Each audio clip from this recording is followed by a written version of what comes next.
the UK Credit Card Collectors channel. My name is Des and I'm your host. Thank you for joining me. So today I'm going to take you back to the year 2000. That's right, 2000 years after the birth of Christ and the start of the new millennium, otherwise known as Y2K. So clearly this was a momentous occasion and an amazing time to be around, assuming of course you hadn't been vaporised at midnight on the 1st of January 2000. Now the big issue leading up to the 1st of January 2000 was the so-called Millennium Bug.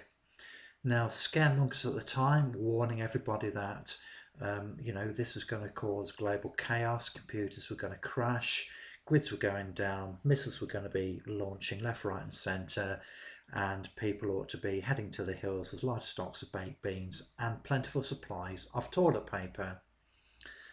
So notable events then in the year 2000. So other than the above, Big Brother was launched, the 2000 Olympic Games were held in Sydney, and the film Gladiator won a shed load of Oscars.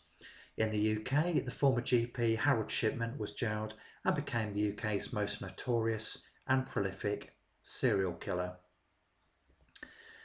So getting to the cards then. Now the James Bond Visa credit card was introduced in 1999 by the Bank of Scotland, and its launch followed the release of the movie Tomorrow Never Dies starring Pierce Brosnan. So the card was intended to be a product placement in the film, but that was subsequently deleted. So as we can see, the card itself depicts 007 silhouette down the barrel of a rifle, which first appeared in the James Bond film Dr. No in 1962. Now these are very rare cards indeed, and it's very little can be found about these cards on the internet, so I certainly can't claim to be anything of an authority on the matter.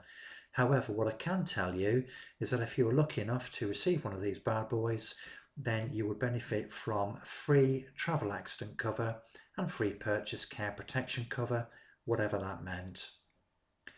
Now, in common with all credit cards, the APIs were very high, and if you didn't pay off your balance at the end of every month, you'd be pistol whipped with a hefty interest penalty, which would no doubt leave you shaken and irked. So if you were an aspiring secret agent and financially disciplined and wanted an extremely rare and highly quirky credit card to distinguish yourself from all of the posers out there who are seeking to upgrade their gold Amex cards to platinum, this may have been a good one to go for. Unfortunately, these cards were discontinued many years ago and are no longer available. Now, as you can see, these cards are extremely rare and highly collectible, and there are two notable features other than the beautiful artwork which make these completely unique. Firstly, one of the cards has been issued in the name of James Bond, or J Bond should I say, and secondly, the cards were issued in the millennium year 2000. These cards have never been used, they are all in absolutely pristine condition and come with an original envelope from the factory, all accompanying promotional material and leaflets and an unopened pin.